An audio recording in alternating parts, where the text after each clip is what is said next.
2-3 പച്ചമുളക്, കറിവേപ്പില,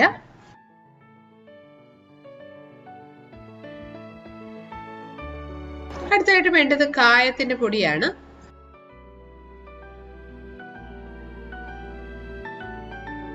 നമുക്ക് ഇതിലേക്ക് കുറേശ്ശെ മസാലപ്പൊടി എടുത്തു വെക്കാം.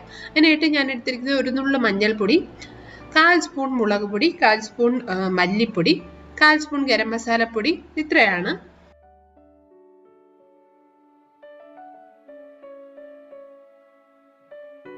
നമ്മൾ എടുത്തിരിക്കുന്ന ഉള്ളിയും വെളുത്തുള്ളിയും ഇഞ്ചിയൊക്കെ ചെറിയ പീസസ് ആയിട്ടൊന്ന് കട്ട് ചെയ്തെടുക്കാം.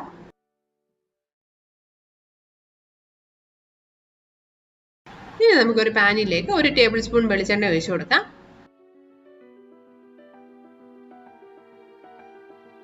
ഇതിലേക്ക് അല്പം കടുക് ചേർക്കാം. അതിനുശേഷം അല്പം ഒരു നുള്ളു ജീരകം